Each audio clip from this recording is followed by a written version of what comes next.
मित्रों नमस्कार। Parameter of law channel पर मैं आपका मित्र रिटायर्ड जज अशोक शर्मा आपका हार्दिक अभिनंदन करता हूं। आज मैं एक महत्वपूर्ण विषय, जो लोग भी 12th के बाद 5 इयर्स लॉ करते हैं या ग्रेजुएशन कॉमर्स आर्ट्स साइंस के बाद 3 इयर्स LLB कोर्स करते हैं, उनके लिए महत्वपूर्ण सूचना है। विधि अभ्यास अब 1 साल का होगा। स्टेट जुडिशियल ट्रेनिंग 1 साल की होगी। 6 माह तक डीजे के अधीन काम करना होगा और 6 माह हाईकोर्ट के अधीन काम करना होगा।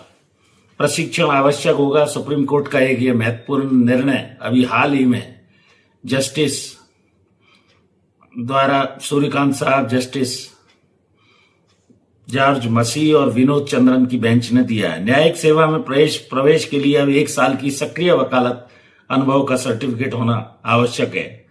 2 साल की ट्रेनिंग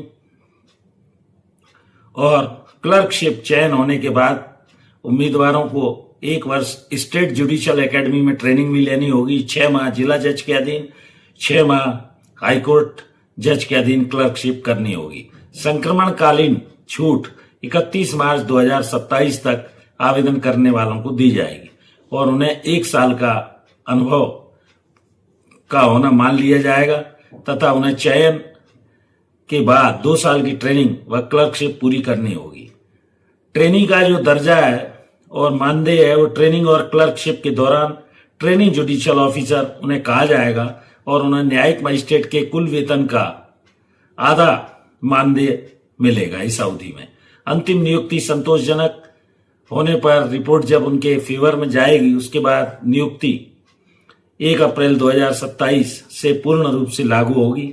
हाईकोर्ट 3 माह के अंदर राज्य के इस बारे में संशोधन करें और यह व्यवस्था कुल मिलाकर जो की गई है, ये छात्रों के हित में इस तरह का निर्णय दिया गया है। और इस तरह विधि अभ्यास के लिए आप 1 साल की मेन ट्रेनिंग तथा स्टेट जुडिशियल ट्रेनिंग 1 साल की, और सुप्रीम कोर्ट ने 6 माह के अधीन डिस्ट्रिक्ट जज के हैं और 6 माह के अधीन हाईकोर्ट जज के अधीन ट्रेनिंग का अनुभव के लिए व्यवस्था दी है। यह आपको जानना चाहिए।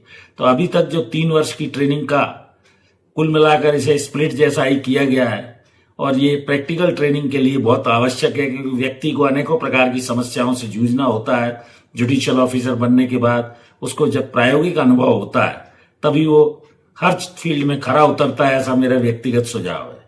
तो जुड़ जाइए ऐसी ही जानकारियों के लिए पैरामीटर ऑफ लॉ चैनल से। हृदय से आभारी हूं। धन्यवाद, नमस्कार। इस वीडियो में यहीं तक, फिर नए विषय के साथ मिलता हूं।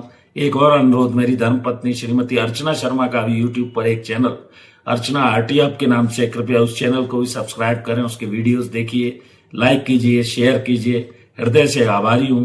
सिल्वर बटन आ चुका है, आपके स्नेह का आकांक्षी हूं। धन्यवाद। इस वीडियो में यहीं तक, फिर नए विषय के साथ आपके समक्ष हाजिर होता हूं। नमस्कार।